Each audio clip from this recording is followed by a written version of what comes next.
नमस्कार, मैं हूँ राधा प्रिया और आप देख रहे हैं भारत एक्सप्रेस।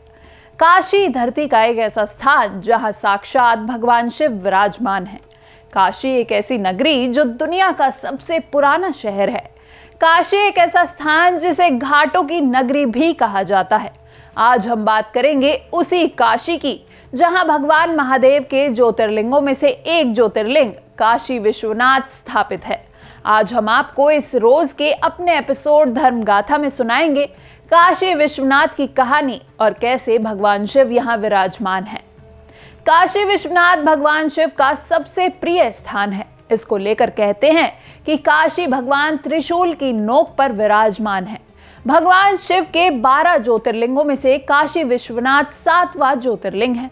भगवान शिव के दर्शन के लिए यहाँ देश दुनिया से भक्त बड़ी संख्या में आते हैं। भगवान शिव के प्रिय महीने सावन में बाबा विश्वनाथ का जलाभिषेक करने के लिए भक्तों की भारी संख्या उमड़ती है। आज हम आपको बताएंगे भगवान शिव काशी कैसे पहुंचे थे। काशी विश्वनाथ धाम की कहानी शिव महापुराण की कथा के अनुसार बताएं तो भगवान शिव की पुरुष रूप में शिव और स्त्री रूप में शक्ति नाम से प्रसिद्ध हुए। शिव शक्ति ने मिलकर 2 चेतन यानी प्रकृति एवं पुरुष की रचना की। तब प्रकृति एवं पुरुष अपने माता पिता को सामने न पाकर सोच में पड़ गए। उसी समय आकाशवाणी हुई जिसमें आवाज आई कि तुम दोनों को जगत की उत्पत्ति हेतु तपस्या करनी चाहिए, तभी सृष्टि का विस्तार होगा। वे दोनों बोले, हे स्वामी, हम कहाँ जाकर तपस्या करें? यहाँ पर कोई ऐसा स्थान नहीं है जहाँ तपस्या की जा सके। तब भगवान शिव ने 5 कोस लंबे चौड़े शुभ व सुंदर नगर की तुरंत रचना कर दी। वे दोनों भगवान शिव के चरणों में स्मरण करके वहां तपस्या करने लगे। उन्हें इस प्रकार तपस्या करते करते बहुत समय बीत गया। उनकी कठिन तपस्या के कारण उनके शरीर से पसीने की बूंदें निकली। उन श्वेत जल की बूंदों को गिरता हुआ देखकर भगवान विष्णु ने अपना सिर हिलाया। तभी एक मणि गिरी और वो स्थान मणिकर्णिका के नाम से प्रसिद्ध हो गया। जब उनके शरीर से निकली जल राशि से वो नगरी बहने लगी, तब भगवान शिव ने अपने त्रिशूल की नोक पर इसे रोक लिया और तपस्या में किए गए परिश्रम से थककर विष्णु और उनकी पत्नी प्रकृति वहीं उसी नगरी में सो गए।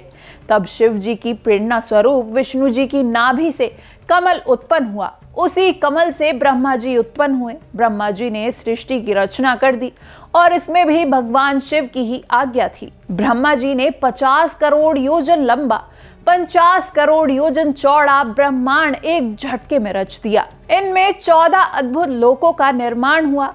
तब भक्त वत्सल भगवान शिव के मन में विचार आया कि संसार के सभी प्राणी तो कर्मपाश में बंधे रहेंगे, ये सांसारिक मोह माया में पड़कर भला मुझे कैसे पा सकेंगे।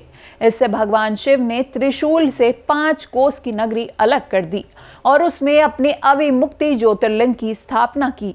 यहीं पंचकोशी, कल्याणदायिनी और मोक्षदारी नगरी काशी कहलाई।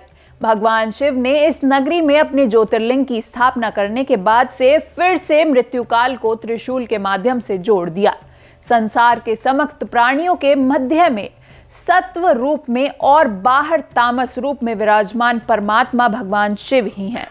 सत्व आदि गुणों से युक्त वही रुद्र हैं जो सगुण होते हुए भी निर्गुण और निर्गुण होते हुए भी सरगुण हैं। एक बार भगवान शिव को प्रणाम करते हुए रुद्र बोले, हे विश्वनाथ, पूरे लोकहित की कामना के लिए आपको यहीं विराजमान रहना चाहिए। मैं आपके अंश से ही उत्पन्न हूँ। आप मुझ पर कृपा करें और देवी पार्वती सहित यहीं निवास करें। तभी से भगवान शंकर देवी पार्वती सहित काशी में निवास करने लगे और उसी दिन से काशी सर्वश्रेष्ठ नगरी हो गई।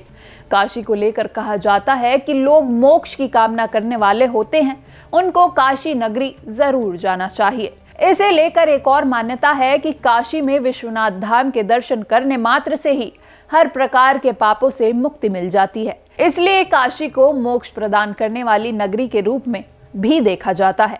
आज के हमारे इस एपिसोड में आपने काशी विश्वनाथ के बारे में सुना। ऐसे ही आगे हम लेकर आएंगे एक और भक्तिमय रोचक कहानी अपने रोज के एपिसोड धर्म गाथा में। आप हमसे क्या कहानी सुनना चाहते हैं कमेंट बॉक्स में जरूर बताएं और हमसे जुड़े रहने के लिए सब्सक्राइब करें भारत एक्सप्रेस।